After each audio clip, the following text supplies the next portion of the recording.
So yun, good day mga tol. Another day, another upcycling project tayo ulit. At ang client natin ngayon ay si Ma'am Maggie from San Pedro, Laguna. At ang project natin ngayon ay 2 oval belt bag. So ano pang hinihintay natin? Simulan na natin to. Pero bago natin simulan ng video, ako nga pala si Romel, pick up rider sa umaga, upcycling artist sa gabi. Let's go!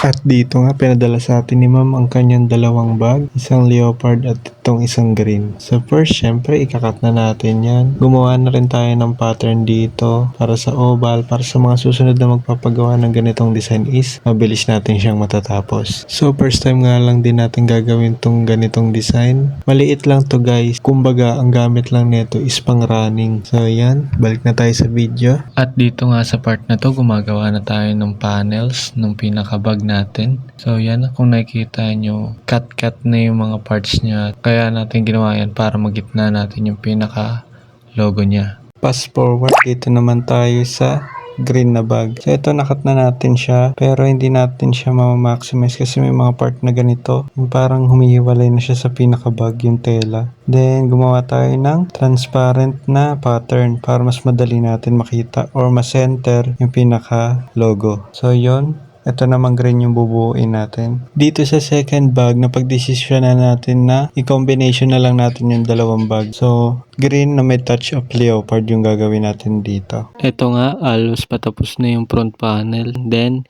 i-assemble na natin to guys. Magiging limited na nga lang po pala yung pagtanggap natin sa mga materials na bag din. Kasi kagaya nga na ito, medyo matigas talaga siya tie-in. And pag ganito kaliit din yung project, is mas mahirap siyang baliktarin kasi nga napakatigas ng pinaka-bag. Depende na lang po kung sobrang laki ng bag or parang kagaya nung last nating video na drawstring bag. Pero yung mga ganito kung klaseng bag na handbag, parang ang hirap na po kasi niya i-upcycle. So magiging limited na lang po yung mga pagtanggap natin. And another reason pa po is kinukulang talaga siya sa tela. Especially may mga part na may damage na rin yung bag. So yun po, hindi na rin natin siya pwede kunin yung part na yun. No room for errors po talaga pag bag yung item. So yun lang mga tol. Muli, thank you sa lahat ng support, sa lahat ng mga nagko-comment and nag-share ng video natin. Na-appreciate ko po kayo ng sobra.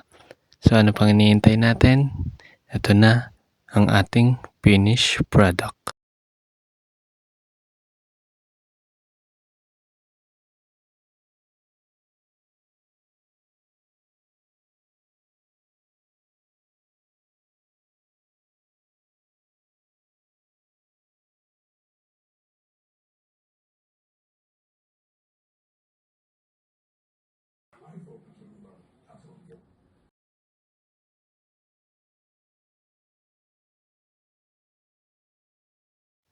So yun lang mga tol.